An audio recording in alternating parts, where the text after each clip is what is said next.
बिस्मिल्लाहिर्रहमानिर्रहीम। मुजाहिदीन ने शादियां की, 3-3, 4-4 शादियां की। तो मुझे बताइए, जिसका पहला शौहर जिंदा हो वो दूसरा निकाह कर सकती है? नहीं कर सकती। जिंदे को कब्र में डाला जाएगा? नहीं डाला जाएगा। जिंदे का जनाजा होगा? नहीं होगा। ये कैसा जिंदा है? ये जिंदगी बरज़खी जिंदगी है, उसका दुनिया की जिंदगी से कोई ताल्लुक नहीं है। और बरज़ख में हर शख्स को जिंदगी हासिल है, बस फर्क इतना है, कोई दुख में है, कोई सुख में है। सुख वाली को हम जिंदगी कहते हैं, दुख भरी जिंदगी को हम जिंदगी नहीं कहते। ये फर्क है बुनियादी। आपसे भी अगर कोई पूछता है, अगर आप बड़े खुशहाल हैं, बच्चों की शादियां कर दी हैं, बच्चे अपने अपने कारोबार में तरक्की कर गए हैं, सबके अलग अलग बंगले हैं, आप भी बड़े खुशहाल हैं, बेटे आपके फर्मा बरदार हैं, सारे आपकी खिदमत करते हैं, आपको किसी काम को हाथ नहीं लगाने देते। अब्बा हमें बताइए ना, हम किस लिए हैं, हमें बताइए। फिर आपसे कोई पूछे बुजुर्गों कैसी गुजर रही है, बेसाख्ता बोलेगा अल्हम्दुलिल्लाह। मैं तो कहता हूं अल्लाह सबको ऐसी औलाद दे जैसी अल्लाह ने मुझे दे रखी, इसलिए कि वो खुश है। और अगर कोई ऐसा हो जिसकी अपनी जिंदगी अजीरन हो, जेब खाली हो, दुकान बिक के बीमारियों पे इलाज के लिए लग गई हो, बच्चे नाफरमान हो, बच्चों ने घर से निकाल दिया हो, और वो भीख मांगने पर मजबूर हो जवान औलाद के होते हुए, और उससे कोई पूछे कि सलीम मियां कैसी गुजर रही है, अगर वो मुंह से कुछ नहीं बोलेगा तो आंखों में आंसू जरूर ले आएगा और बोलेगा कि क्या बताऊं, मैं क्या बताऊं। जो दिल से लबों तक आ ना सके वो बात सुने तो कौन सुने, जो गम की हवा से खिलते हैं वो फूल चुने तो कौन चुने, उसे फिर वो लफ्जों में बयान नहीं कर पाता। इसी फार्मूले को अल्लाह ने कुरान में यूं बयान किया, ला यमूत फीहा वला यहया।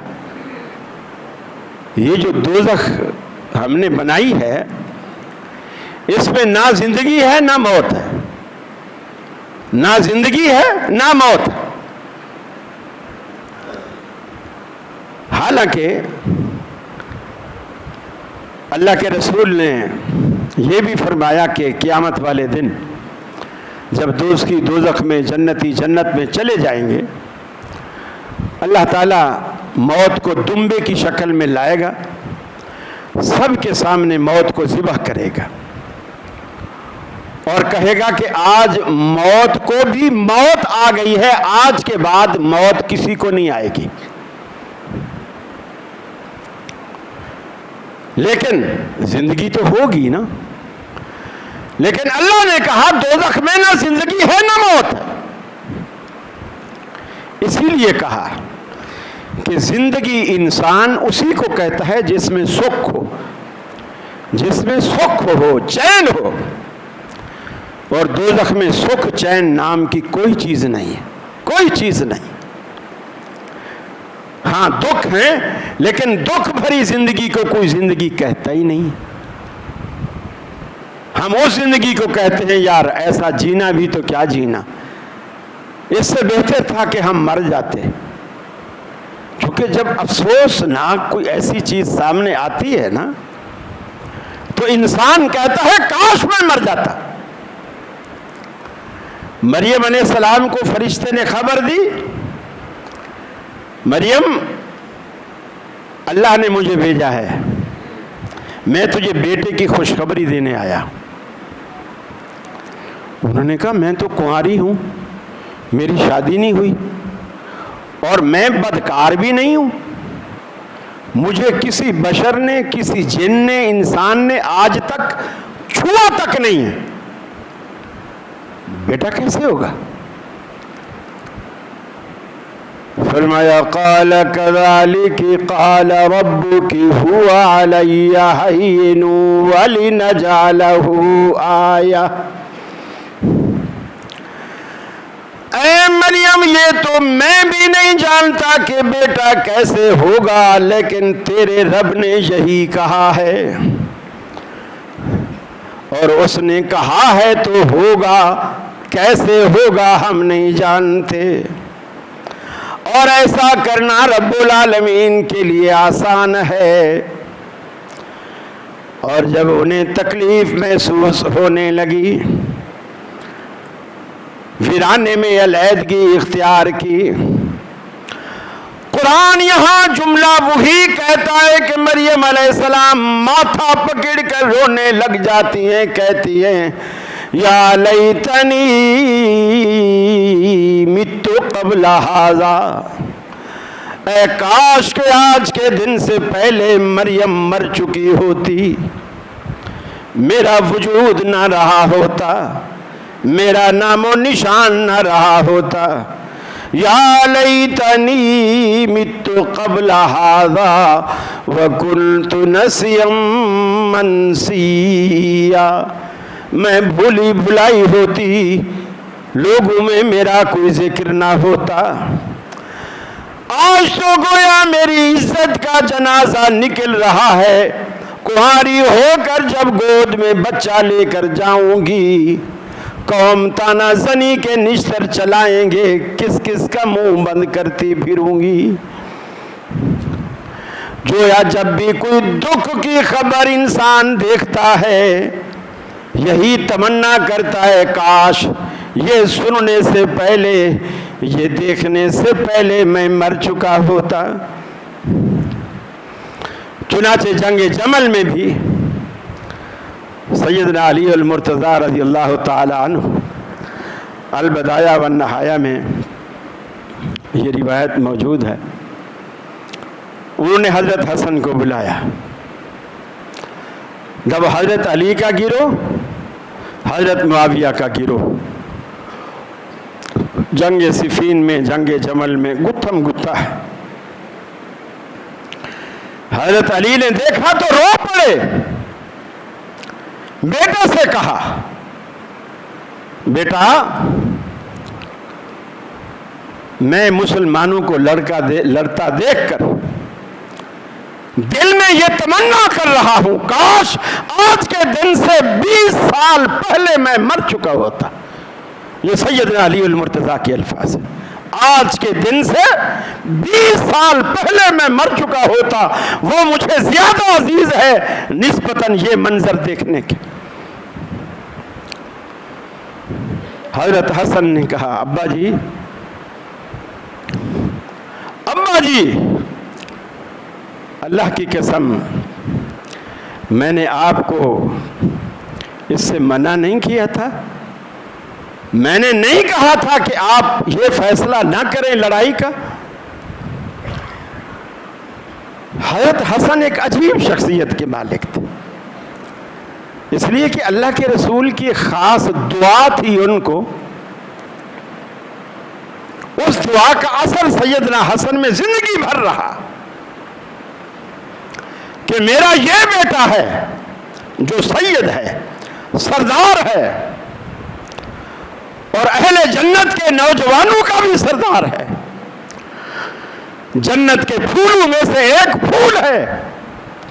लेकिन अल्लाह ताला इसके जरिए मुसलमानों के 2 अजीम गिरोहों के दरमियान सुलह कराएगा। 2 अजीम गिरोहों के दरमियान सुलह कराएगा। और वो अजीम गिरोह कौन से थे जो अल्लाह के रसूल की जुबान अक़दस से अजीम कहलाए? एक सैयदना अली अल मुर्तज़ा का गिरोह और एक सैयदना मुआविया रज़ी अल्लाह ताला अन्हु का गिरोह। अल्लाह के हबीब ने दोनों को अजीम कहा और ये भी कहा कि मुसलमानों के दो गिरोह। कम वक्तों, तुम्हें यह किसने इख्तियार दिया है कि तुम दो उन अजीम गिरोहों में से एक गिरोह को तो मुसलमान मानो और दूसरे गिरोह को मुसलमान ही ना मानो? यह किसने इख्तियार दिया तुम्हें? अल्लाह का रसूल दोनों को मुसलमान भी मानता है और दोनों को अजीम गिरोह भी मानता है। अल्लाह के रसूल की अदालत के फैसलों के बाद किसी अदालत की जरूरत है? फिर मुस्लिम शरीफ की उस सही रिवायत का गलत मफहूम निकाला जाता है कि आपने एक मौके पर हजरत अम्मार बिन यासिर रज़ी अल्लाह ताला अन्हु को कहा था, ऐ अम्मार, अफसोस कि तुझे फियतल बागिया तक़्तुलु फियतल बागिया, तुझे एक बागी गिरोह कत्ल करेगा, एक बागी गिरोह कत्ल करेगा। अब ये रिवायत सुनाने के बाद कहते हैं कि देखा, बागी गिरोह तो हजरत मुआविया का गिरोह था, नौज़ुबिल्लाह मिन ज़ालिक, और उन्होंने हजरत यासिर को कत्ल किया। हालांकि हदीस में इसका कोई प्रूफ नहीं है कि हजरत यासिर को अबू मुआविया के बंदे ने कत्ल, हजरत मुआविया के बंदे ने कत्ल किया, उनके गिरोह में से किसी ने कत्ल किया, कहीं सबूत नहीं मिलता। अब ये फियतल बागिया कौन है? मैंने इब्तदा में अर्ज किया कि हमारी तारीख दो गिरोहों की मरहून मिन्नत है। ये जो फियतल बागिया है वो खवारिज का गिरोह है, जो कुछ हजरत मुआविया की तरफ थे, कुछ हजरत अली की तरफ थे। इनकी जिंदगी का मिशन रहा कि मुसलमानों को कभी जुड़ने नहीं दिया। जब भी मुसलमान जुड़ने लगते ये कोई ना कोई फितना खड़ा कर देते और नज़ा ऐसा पैदा करते कि दोनों में फसाद हो और सुलह जो है वो लड़ाई में तब्दील हो जाए, सुलह जंग में बदल जाए। उस गिरोह ने कत्ल किया जो बागी था। फिर दूसरी बात, आज तक किसी ने इस मसले पर यूं नहीं सोचा, अगर ये मामला इतना आसान था कि अल्लाह के रसूल ने तो अपनी ज़िंदगी में कह दिया था कि यासिर तुझे बागी गिरोह कत्ल करेगा, ये हदीस हर सहाबी के जहन में बैठी होगी और हर सहाबी ऐसे इंतज़ार में होगा कि देखते हैं यासिर को कौन कत्ल करता है, ताकि हक और बातिल का फैसला हो जाए, नखेड़ा हो जाए कि कौन बागी है और कौन बागी नहीं है। फिर अगर हजरत यासिर को मुआविया रज़ी अल्लाह ताला अन्हु के गिरोह ने कत्ल किया है तो ये बात सैयदना अली अल मुर्तज़ा क्यों कभी जिंदगी में अपने खुतबात में, अपने फैसलों में इस बात को नहीं लाए कि मियाँ फैसला हो गया है। आपने फरमाया था हजरत यासिर को बागी गिरोह कत्ल किया था और ये मुआविया के गिरोह ने कत्ल किया है, लिहाजा हम हक पर हैं, मुआविया वाले बागी हैं। हजरत अली ने कभी इस दलील को बतौर दलील इस्तेमाल नहीं किया, वरना ये तो बहुत बड़ा हथियार था हजरत अली के हक में, लेकिन ना इसे हसन ने इस्तेमाल किया, ना इसे हजरत हुसैन ने इस्तेमाल किया, ना इसे हजरत अली ने इस्तेमाल किया। जिन लोगों की जिंदगी में ये वाकयात हो रहे हैं, अगर ये इतना बड़ा हथियार है तो वो इसको इस्तेमाल क्यों नहीं कर रहे?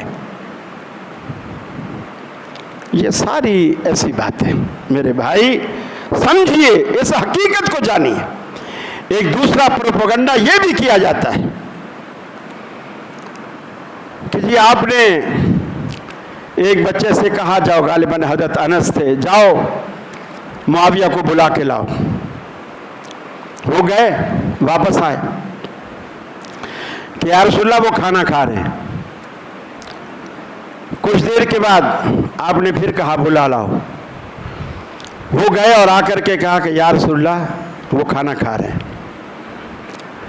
तीसरी मरतबा आपने फरमाया जाओ बुला के लाओ।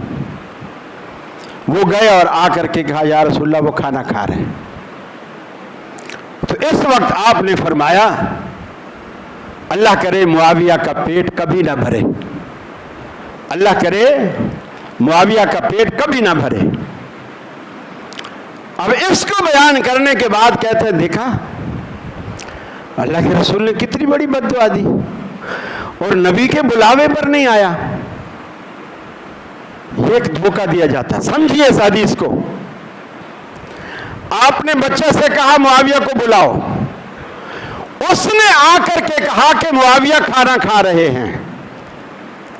इसमें कहीं भी यह साबित नहीं हो रहा कि उस बच्चे ने हजरत मुआविया से जाकर के कहा कि ऐ मुआविया आपको अल्लाह के रसूल बुला रहे हैं। यह बिल्कुल ऐसी बात है, बिल्कुल ऐसी बात है जैसे फर्ज किया मैं जुम्मा पढ़ा रहा हूं और बाहर मेरे वाले साहब आए, उनकी तबीयत खराब हो गई।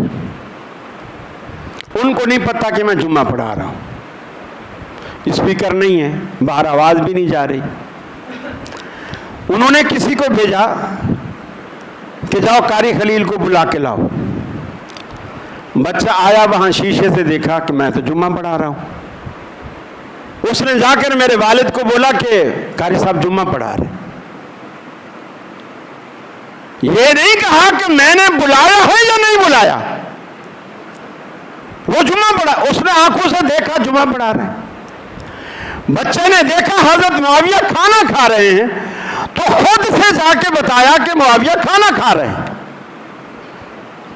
बच्चे ने झूठ भी नहीं बोला,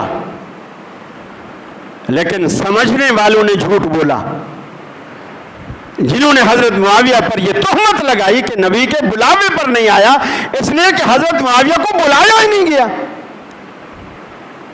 उनको बताया ही नहीं गया कि अल्लाह के रसूल ने आपको बुलाया है।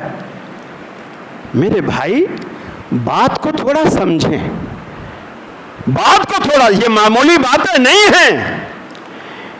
किसी आम आदमी को हम लानत नहीं कर सकते, चाहे कि आप सहाबा किराम पर लानत और तबर्रे के अल्फाज कहें और फिर कहें आपका ईमान भी सलामत, आपकी जन्नत भी महफूज, ये मुमकिन नहीं है। फरमाया मन यक़्तुल मुअमिनन मुतअम्मिदन फजज़ाउहु जहन्नम। जिस बंदे ने जानते बूझते किसी मुसलमान को कत्ल किया, उसे मालूम था कि ये मोमिन है, उसने कत्ल किया, फजज़ाउहु जहन्नम, अल्लाह कहता है कि उसका ठिकाना, उसकी जज़ा, उसका बदला दोज़ख है। खालिदन फीहा, उस दोज़ख में हमेशा रहेगा। ग़ज़िब अल्लाहु अलैहि, अल्लाह का गज़ब उस पर सवार है। वअअद्द लहू अज़ाबन अज़ीमा, और अल्लाह ने बहुत बड़ा अज़ाब उसके लिए तैयार कर रखा है। जो बंदा किसी मुसलमान को, मोमिन को अमदन कत्ल करता है, अल्लाह का कुरान कहता है अल्लाह ने उसके लिए जज़ा जहन्नम रखी है। आपको लानतें करने की ज़रूरत नहीं, लेकिन एक बात आज के खुतबे से सुनते चले जाइयो, दुनिया के अंदर आज तक दुनिया की किसी मुस्तनद किताब में, किसी भी मुस्तनद किताब में यजीद का हजरत हुसैन का कातिल होना, हजरत हुसैन के लिए कत्ल का हुक्म देना, हजरत हुसैन के लिए कत्ल की साजिश करना या हजरत हुसैन के कत्ल के बाद खुशी का इजहार करना, चारों बातें दुनिया की किसी मुस्तनद किताब से साबित नहीं। व आखिर दावाना अनिल हम्दुलिल्लाहि रब्बिल